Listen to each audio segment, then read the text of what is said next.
Hello, welcome to the third video in Introduction to Prisma tutorial. And now we will be working with the Prisma finally and getting into the code. So we're going to work with starting with the CRUD operations. And normally I like to start with reading data.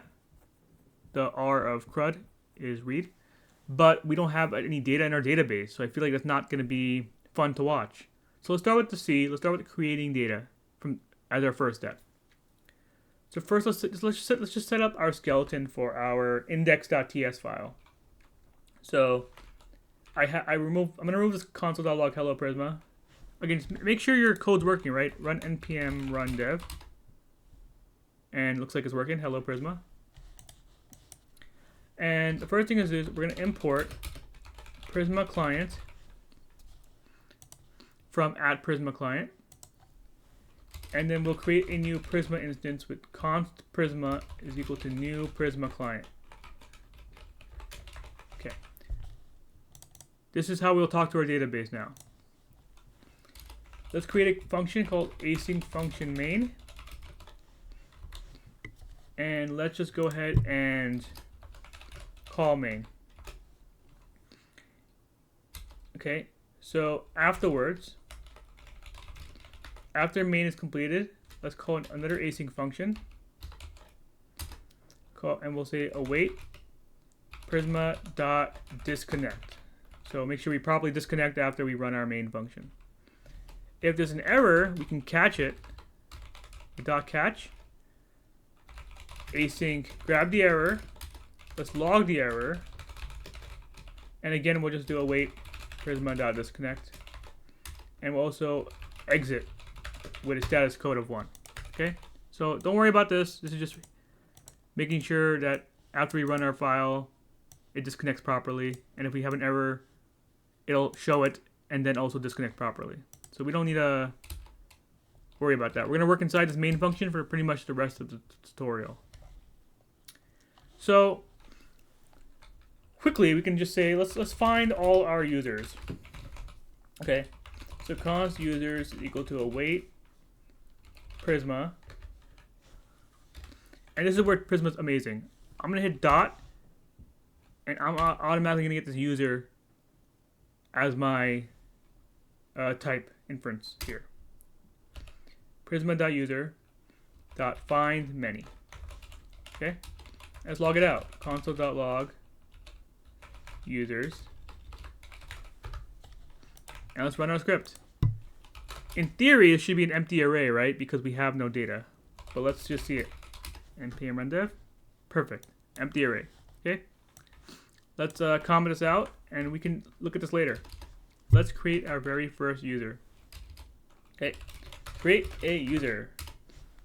So to create a user, we will run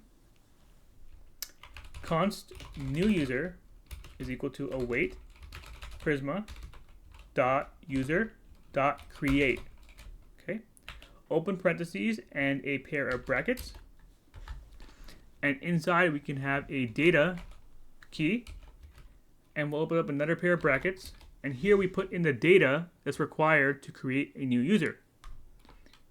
And we can see that it's red because we're missing data that's necessary to create a new user. So one data here could be that we need is email. The ID is optional because we have the default, and name is optional because we made it optional. But email is required. So we must have an email. To do nuzumaki@example.com.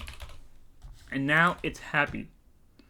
And by default, when you create a new object in Prisma, it'll return the created object in a variable. So we can go ahead and just log the newly created user. And let's try it out. There we go. We have our nice object, ID1, email, nuzumaki@example.com, and name is null. Because of course name is optional. So this is how to create a new user. Let's try something else. Let's try creating a user with a name. So Uzumaki, let's do S Uchiha. And let's have a name of Sasuke Uchiha. I'm just doing Naruto names here for fun. And of course, let's see, we should have ID 2, email suchiha@example.com, and name Sasuke Uchiha. Let's see it in action. Perfect. ID 2, Suchiha. So now, in theory, we should have 2 users in our database. We can log them all at the end. Now let's see how to create many users.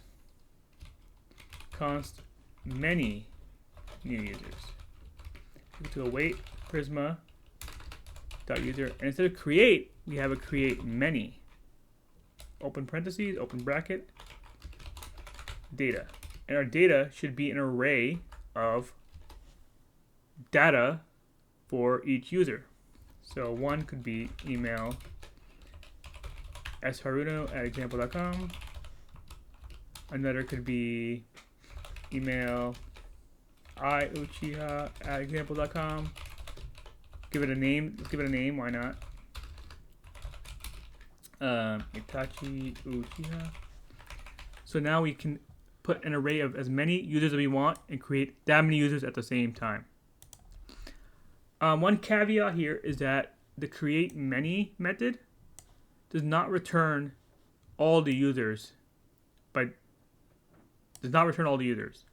Instead, if you highlight over it, it returns a prisma.batch payload. And that's basically just going to be a count of the users, which we can also log, of course. So this should print out 2 because we created 2 new users. Let's see it in action. Perfect. See? Count 2. There is also a create many and return, which will do what you might want instead, is to create all these users and then return them back to a variable. But create many is more ideal if the purpose is just to simply create a new resource. And to finish off this part, let's go back to our final users. Let's print out all our users, because now we should have 4 in our database. I'm going to clear my console and run our dev. Perfect. We have an array of 4 users. And that was very simple, right? To create one user, create many users, and then also just find all our users. We'll talk more about reading data in the next video.